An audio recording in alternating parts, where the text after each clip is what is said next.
Thank you. Thank you so much ma'am.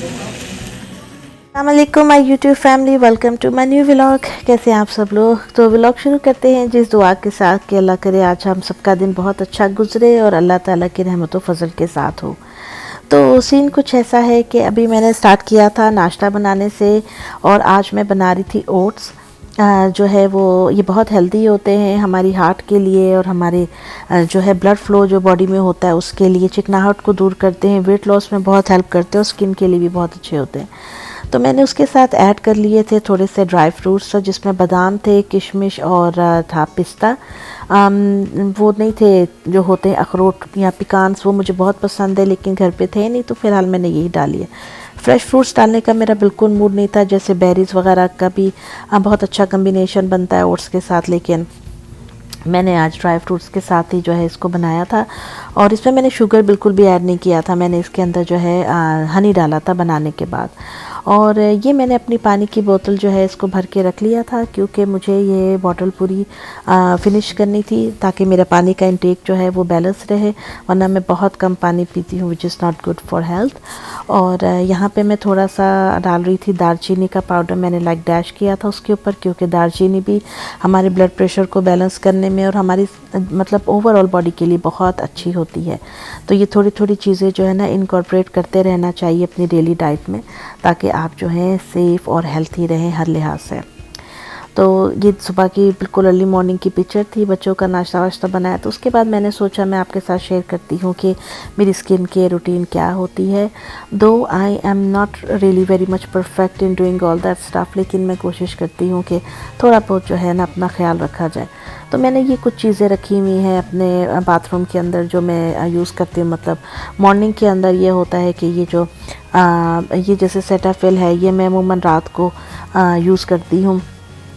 और इसके अलावा ये जो है ब्राइटनिंग टोनर में से, ये तो जब भी मूड होती हूँ उसके बाद मैं ज़रूर लगाती हूँ। एक ये मेरा विटामिन सी का फेस वॉश है, बहुत ही ज़बरदस्त किस्म का है क्लियरिंग स्किन के लिए। और ये जो है ये मेरे सेंटिव्स का जेंटल स्मूदिंग स्क्रब लिया है, इसमें बहुत ज़्यादा सख्ती नहीं है, बहुत ही सॉफ्ट है। और ये मेरे पास एक टोनर है। टोनिंग बहुत ज़रूरी होती है आपके पोर्स को बंद करने के लिए, चेहरे की काफ़ी सफाई रहती है, दाग धब्बे दूर रहते हैं इससे। और ये सीरम है, विटामिन सी सीरम है।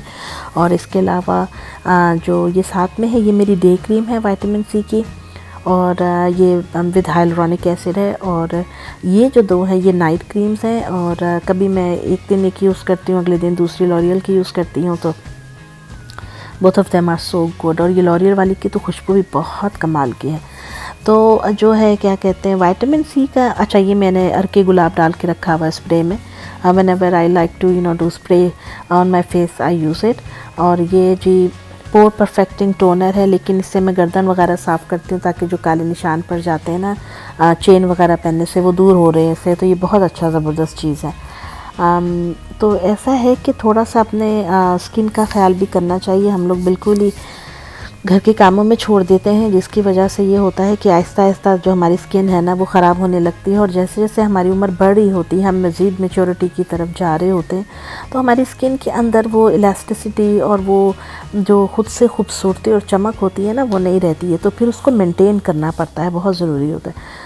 तो विटामिन सी जो है ये एक बड़ी ही बेहतरीन चीज़ है। और आपको पता है कि हमारी बॉडी जो है वो ख़ुद से विटामिन सी नहीं बनाती है, हमें उसके अंदर ये चीज़ें ऐड करनी होती हैं हमारी स्किन के लिए। तो कीनो वगैरह खाएं जब मौसम आता है। इसके अलावा कीनो का छिलके को भी खुश करके पाउडर बना के वो भी मुंह पे लगाया जा सकता है। अब यहाँ पे तो मेरे पास इतना टाइम नहीं होता है, तो इस वजह से मैं तो ये लोशन वगैरह ही ले आती हूँ। तो बहुत अच्छा चल रहा है फ़िलहाल हिसाब। मैंने यहाँ पे थोड़ी सी कॉर्न्स बॉईल कर ली थी, हमें जाना था मार्केट और मुझे अपनी बड़ी बेटी के लिए जैकेट लेनी थी, विंटर कोट लेना था उसके लिए, क्योंकि जो पुराने वाला था उसकी ज़िप उससे टूट गई थी। तो उसने कहा कि मम्मा मुझे नया चाहिए। तो मैं वो आई थी यहाँ पे, मैंने कहा कि मैं जो है जैकेट्स वगैरह बच्चों के लिए ले लूँ। इसके बाद मुझे बच्चों को स्कूल से पिक करना था, फिर हमने एक और जगह जाना था और फिर हमने खाना खाने के लिए जाना था। काफ़ी अच्छी महंगी जैकेट्स लगी हुई थी। और लेकिन ये है क्योंकि विंटर सीज़न है और जब आप सीज़न में कोई चीज़ लेते हैं तो वो डेफिनेटली एक्सपेंसिव होती है। अच्छा, मसला ये है कि यहाँ पे सर्दी भी बहुत पड़ती है अमेरिका में, और जहाँ पे हम लोग रहते हैं नॉर्थ साइड पे, तो यहाँ तो बहुत ही शदीद सर्दी होती है। तो इस वजह से जो हल्की फुल्की जैकेट्स, या ऐसा आप सोचें कि नीचे से स्वेटर पहन के हल्का सा ऊपर जैकेट पहन लेंगे, ऐसा सीन नहीं होता, क्योंकि स्नो बहुत ज़्यादा होती है। टेम्परेचर जो है वो माइनस में चला जाता है, नेगेटिव्स में होते हैं टेम्परेचर्स। तो उसके लिए फिर आपको प्रॉपर ड्रेसिंग, प्रॉपर लेयर्स डालनी अपने ऊपर बहुत ज़्यादा ज़रूरी होती है। तो बड़ी प्यारी सी इसके लिए मैंने एक डार्क ब्लू कलर की जैकेट ली थी। पता नहीं मैंने उसको फ़िल्म किया भी है, यानी मुझे याद नहीं आ रहा, लेकिन बहरहाल मैंने आपको एक छोटा सा जो है टूर करा दिया अपने साथ। बहुत प्यारी प्यारी जैकेट थी, बहुत खूबसूरत थी।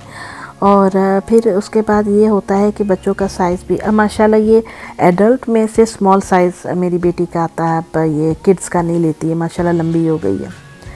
तो फिर बच्चों को साथ लिया, लेकर हम लोग गए मार्केट में एक और जगह, और वहाँ से कुछ ग्रॉसरी भी करनी थी। और ये बड़े प्यारे चीटोस, डोरिटोस के स्टाइल के जो है ना आई शेडो पैलेट्स और मेकअप की चीज़ें थी, जो कि बहुत ही खूबसूरत थी। ये पूरी सील बंद थी, तो मैंने इसको खोलने की कोशिश की अंदर से, लेकिन नहीं, वो बंद थी, उन्होंने टेप्स लगा के बंद की थी। तो एक हमें ये खुला हुआ यहाँ पे मिल गया फ्रूट पेबल्स वाला। तो मैंने कहा चलो जी इसको अंदर से देखते हैं कि ये क्या है, कैसे कलर्स हैं। तो ये जैसे कलर उनकी वो कैंडीज़ के बने हैं ना, वैसे ही आई शेडो पैलेट है, और बड़ा ही इंटरेस्टिंग और ख़ूबसूरत कलरफुल सा पैलेट। मतलब बच्चे तो देखते ही अट्रैक्ट हो जाए, बच्चे तो क्या, मैं खुद अट्रैक्ट हो गई थी। और मौसम बहुत ठंडा था, हम लोगों को एक दो काम भी थे, बस करते करते ये हुआ कि काफ़ी शाम हो गई थी। तो फिर हम लोगों ने मतलब दोपहर का खाना भी नहीं खाया था। तो अमेरिका में जो डिनर टाइम है ना, वो अपना हो जाता है आराम से, आपका 4 बजे स्टार्ट हो जाता है, और 4 से लेके फिर ऑनवर्ड्स 8 बजे तक आपका डिनर टाइम ये रहता है सुकून से। तो फिर हम चले गए थे एक रेस्टोरेंट में खाना खाने के लिए, क्योंकि घर आके बनाने के तो मेरी बिल्कुल हिम्मत नहीं थी कि मैं रोटी बनाऊँ या चावल बनाऊँ। तो फिर हम आए यहाँ। कभी कभी फैमिली के साथ थोड़ी आउटिंग भी कर लेनी चाहिए, अच्छा टाइम स्पेंड करना चाहिए किसी अच्छे से रेस्टोरेंट में जाके, जो भी आप अफोर्ड कर सकते हो वहाँ पे जाके ज़रूर डिनर या लंच का जो है ना अरेंजमेंट करना चाहिए। और अगर सारी फैमिली में एडल्ट्स हैं और सब जो है वो अपना अर्न करते हैं, तो ये मतलब जैसे अमेरिकन सिस्टम कहा जाता है, वही समझ लें कि सारे लोग पैसा मिला के जो है ना वो एक अच्छा सा खाना अरेंज करा लें, तो अच्छा टाइम पास हो जाता है। हर वक्त ये नहीं कि घरों में बैठे रहो और बस उसी चक्रों के अंदर। खैर खाना आ गया था, खाना बहुत बहुत ज़्यादा डिलीशियस था और गर्मा गर्म, और भूख भी बहुत लग रही थी। माशाल्लाह हमने बहुत एंजॉय किया, बहुत मज़े से खाया, अल्लाह का शुक्र है। और काफ़ी अच्छी चीज़ें थी। ये टोटिया था, इसमें चीज़ थी और बीन्स थे, और ये मतलब बहुत मज़ेदार था, सैलड भी, और साथ में ये सावर क्रीम भी थी इन्होंने दी हुई। तो ये चीज़ें जो होती हैं इसका अपना एक टेस्ट होता है, मज़ा आता है। अब घर में कितनी भी रेसिपीज़ को फॉलो कर लें, लेकिन वो जो आपका प्रोफेशनल टेस्ट होता है ना, वो नहीं आता है। इसलिए कभी कभी बाहर जाके भी थोड़ा बहुत खा लेना चाहिए, अच्छा लगता है। और मुझे वैसे होटलिंग का काफ़ी शौक़ है भी, और मेरे हस्बैंड को भी है। तो हम लोग बच्चों को उमूमन लेके जो है ना निकल आते हैं बाहर ऐसे। जब भी शॉपिंग वगैरह करने जाते हैं और देर हो जाए तो हम बाहर से ही खा लेते हैं।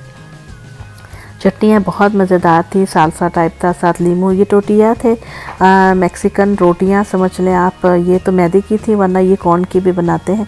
और इसके अंदर जो है ये जो लेकर आए थे प्लेटर, उसमें से मसाला लगा के रख के जो है ना इसका रोल टाइप बना के खाया जाता है। खैर एवरीथिंग वॉज सो डिलीशियस। उम्मीद है आपको वीडियो पसंद आई होगी। मिलूंगी आपसे नेक्स्ट वीडियो में, तब तक अपना ख्याल रखिएगा और चैनल को लाइक एंड सब्सक्राइब करना नहीं भूलिएगा। अल्लाह हाफिज़।